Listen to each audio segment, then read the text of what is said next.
katindakaken dening panjenenganipun Bapak Nain Suryono. Dumateng keng Bapak Nain Suryono kasumanggaken.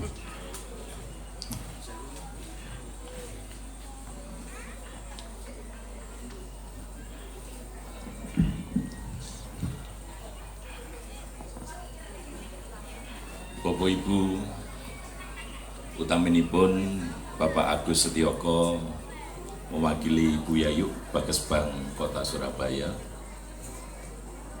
Mas Sanang, Pak Oto, Presidium MLKI Provinsi Jawa Timur, Pak Tiro, Presidium MLKI Surabaya,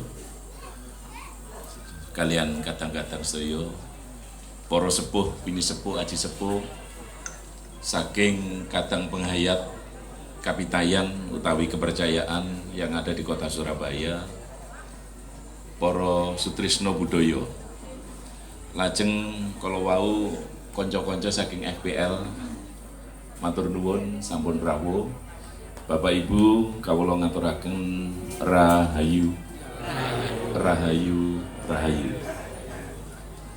Ingkang sepindah kawula ngaturaken gunggung panuwun dumateng Gusti Kang Muruping dumadi ingkang sampun paring kasempatan dumateng panjenengan sedaya utaminipun MLKI Surabaya ingkang ngawontenaken pahargyan setunggal sura 1957 saka Jawa. Mugi keluarga besar kadang penghayat kepercayaan lan sedaya sutrisno budaya tansah nampi nugraning Gusti sehingga saged nindakaken jejibahan nglampahi ajaranipun penghayat lan nglestarakaken budaya Nusantara. Perlu Bapak Ibu ingkang minulya bilih kalau wau niki wonten panitia nih Mas diwakili Pak Riz nggih kalau wau luar biasa mulai 6 bulan nggih menika sampun pembentukan panitia nggih Pak Tiro. Tegesipun bilih menika merupakan semangat yang luar biasa dan apresiasi dari MLKI Pusat kepada MLKI Kota Surabaya. Dan perlu Bapak Ibu ketahui bahwa MLKI kalau bulan suro seperti ini Bapak Ibu kita itu keliling nggih. Kemarin MLKI Jember kita diundang, ya kita ke sana. Terus hari ini MLKI Lampung itu mengadakan Ruwat Sukerto seperti yang dilakukan oleh MLKI Kota Surabaya. Besok MLKI Kota Semarang itu juga melakukan peringatan suro yang sama dengan seperti ini, Ruwat Sukerto. Dan banyak lagi kota-kota lain karena memang penghayat kepercayaan itu menyebar dari Aceh sampai Papua, Bapak Ibu sekalian. Mungkin Bapak Ibu pernah tanya, ya, ada yang belum paham, lho kok suro gandeng karo Muharram itu hukumnya apa kan ngaten. Yang perlu diketahui Bapak Ibu sekarang, ini satu suro itu mesti gandeng dengan satu Muharram. Ya, sekarang suro umurnya 1957. Saya menggunakan bahasa Jawa Indonesia. Dan Hijriah sekarang 1445. Bedanya itu memang 500 tahun Bapak Ibu sekalian. Dan mungkin Bapak Ibu, lho kok iso gandeng itu sejarah itu sepundi. Yang perlu ketahui Bapak Ibu sekalian, pada saat jumeneng Sultan Agung Hanyokrokusumo, pada saat itu beliau akan menyerang Batavia, Belanda. Itu beliau itu melihat ada dua kekuatan besar yang ada di Nusantara pada saat itu. Penduduknya dereng kados sak manten. Sekarang ini kan 250 juta. Kalau pada saat itu sekitar Jawa terutama ya sekitar 70 sampai 75 juta. Kekuatan besar itu adalah kelompok santri, kelompok putian, dan kelompok kejawen atau pengait kepercayaan sekarang, atau yang dikatakan kapitayan. Waktu itu Sultan Agung sudah membaca bahwa ini kalau tahunnya ngene nggak bisa disatukan.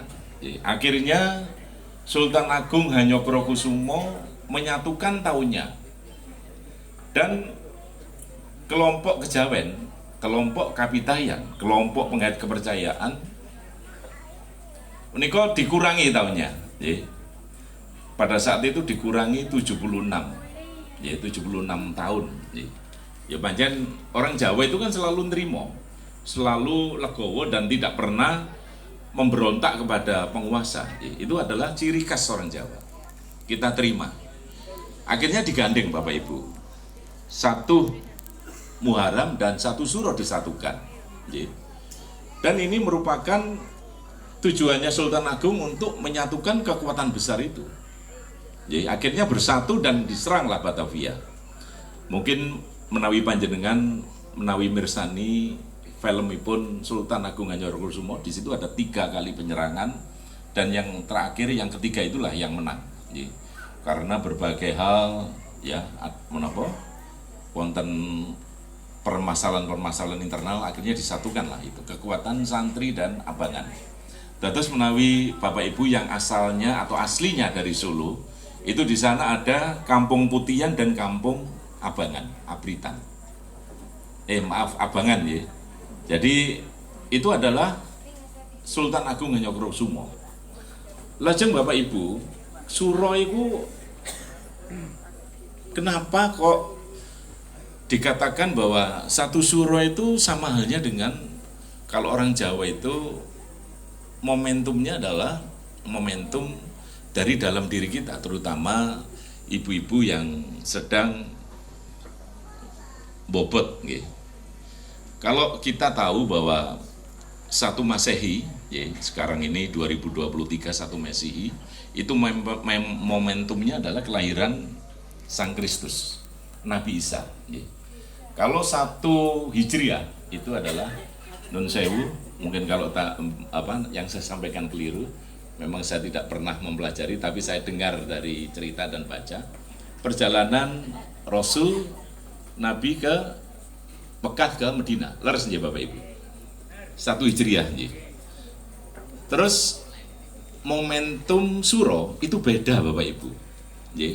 Dengan tahun-tahun yang ada di mancanegara.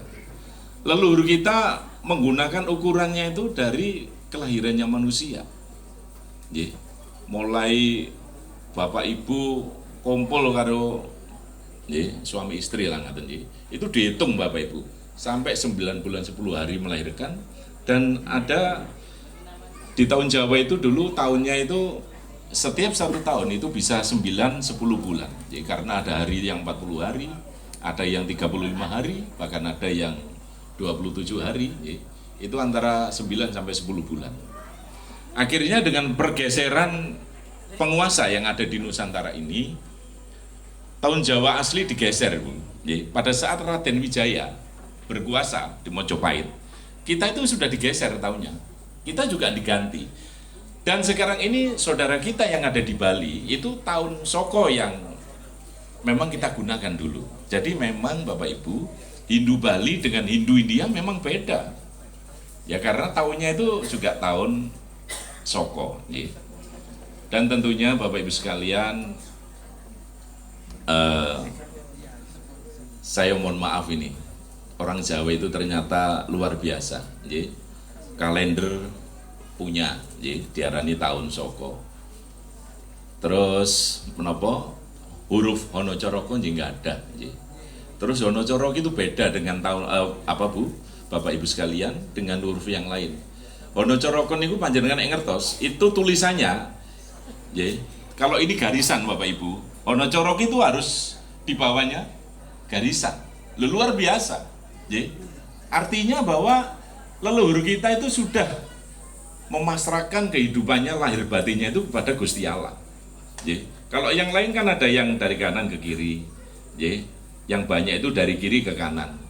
Kalau orang Jawa beda, gumantung marang garisan. Jadi nulisnya itu di bawah garisan. Artinya itu filosofi yang luar biasa. Dan tentunya Bapak Ibu harus tahu bahwa negara-negara yang punya tahun itu nggak semuanya negara ini punya tahun. Amerika, Eropa tahun yang digunakan tahun Masehi. Bangsa Arab tahun Hijriah. Bangsa Cina tahunnya tahun apa Bapak Ibu? Imlek. Bangsa Jepang tahun Showa. Kita juga punya tahun. Ini artinya bahwa leluhur kita ini bukan leluhur sembarangan. Leluhur Nusantara ini bukan leluhur sembarangan Bapak Ibu sekalian. 1 bulan yang lalu saya ditugaskan oleh Direktorat Kepercayaan ke Sumba, ke Marapu. Sumba itu ada Sumba Barat, Sumba Timur, Sumba Barat Daya. Di sana Bapak Ibu, penghayat Marapu itu luar biasa. Kebetulan Mas Anang juga pernah ke sana. Di sana itu Bapak Ibu, budaya dan adatnya masih asli dijaga. Dan sekarang ini KTP penghayat kadang kita yang ada di sana jumlahnya sudah 13.000 KTP yang ada di Sumba. Kemarin kita satukan dan kebetulan MLKI Pusat diminta oleh direktorat, diminta oleh pemerintah untuk memfasilitasi penyatuan kelompok Marapu yang ada di Sumba Timur, Sumba Barat. Ternyata kami bersyukur bahwa ini sudah terjadi dan sudah menjadi satu, dan akhirnya pemerintah di sana, pemerintah kabupaten, bupati Sumba Timur, Sumba Barat sudah memfasilitasi penuh, mulai pendidikan, perkawinan, sampun diberikan hak penuh penghayat di sana. Ini yang di Marapu. Untuk R rodo anu nggih. Angel. Lalu di mana? Kapan hari di Parmalim Bapak Ibu. Itu juga begitu, nggih. Terus ini harus penghayat kepercayaan ini harus semangat Bapak Ibu. Kita ini kebangkitan budaya, ini harus dibarengi dengan kebangkitan spiritual, karena penghayat kepercayaan itu tidak lepas dari budaya. Jadi kalau ada orang ngomong, Mas penghayat itu ngapain ngikut-ngikut budaya, itu salah. Karena kita lahir dan dibesarkan di ibu pertiwi kita, di tanah yang suci yaitu tanah Nusantara. Kita makan, minum, menghirup udara Nusantara, maka inilah tanah suci. Jadi Bapak Ibu sekalian, panjenengan dados penghayat sampun minder. Jangan minder Bapak Ibu. Kadang-kadang ngapunten niki. Kenapa kok saya menyampaikan itu? Karena penghayat itu kadang-kadang ditakoni tonggone gak gelem ngaku penghayat. Loh, saya tahun 2010 Bapak Ibu, KTP saya itu sudah penghayat kepercayaan. Dan waktu itu Mas Anang sebagai ketua tim sukses Mas Anang ya, wakil wali kota Surabaya dicalonkan Bapak Ibu. Ketika saya diperiksa oleh teman-teman dari Bawaslu maupun KPU, lu Mas Nain KTP-nya kok penghayat kosong? Lu ya pancen aku penghayat Mas. Lu kan itu Mas, lu nggak apa-apa Mas, nggak apa-apa saya bilang gitu. Ini penghayat, kita harus menunjukkan jati diri kita Bapak Ibu. Makanya di Surabaya ini penghayat kepercayaan ini harus menunjukkan jati dirinya. Dan panjenengan kenapa tadi kok saya ngomong jangan minder. Sekarang ini Bapak Ibu sudah banyak orang-orang, tokoh-tokoh agama yang sudah ingin mempelajari tentang ajaran penghayat. Saya ini sudah dapat informasi dari para ketua penghayat kepercayaan, Mas. Kemarin saya dikunjungi oleh organisasi FKUB dari Jawa Barat, dari Lampung. Mereka tanya tentang hakikat penghayat. Sekarang mulai kita buka Bapak Ibu. Jadi penghayat itu gak cek diarani kalau mau nunggu Pak. Dukun, mboten. Lu anjene wong penghayat pinter-pinter kok. Terus nek pinter ya cek diarani dukun, terus nek dukun terus dianggap nyembah srengenge atau nyembah napa niku sing bangsa-bangsa ngoten. Bukan. Kita itu juga yakin terhadap hakikat ketuhanan. Bahkan kalau diminta menjelaskan tentang hakikat ketuhanan, penghayat itu lebih detail Bapak Ibu sekalian. Bayangkan saja di dalam ajaran penghayat niki saya rotok dawa didik ya. Ajaran penghayat itu ada 3 hal. Sangkan paraning dumadi. Itu dipelajari oleh orang penghayat kepercayaan. Sadurunge bapak ibu kita kawin, orang Jawa sudah mempelajari bapak ibu. Sukmone ono neng ndi? Neng alam panggung iku alam endi? Ini dipelajari. Purwa Madya Wasana, sangkan paraning dumadi ini dipelajari. Sehingga pada waktu ibu mbobot 3 bulan, 7 bulan, 9 bulan, kena apa wong Jawa memberikan upacara telon 7 wulan gitu nggih. Itu kenapa? Itu ada filosofi yang sangat luar biasa. Jadi leluhur kita ini meninggalkan ajaran penghaid ini luar biasa Bapak Ibu. Itu yang sangkan paraning dumadi.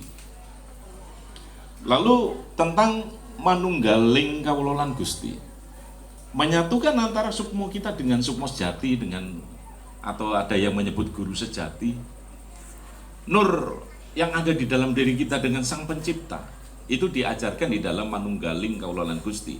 Di dalam buku ajar penghaid kepercayaan sekarang sudah ada SD, SMP, SMA, di sana menjelaskan tentang hakikat manusia dengan Tuhan.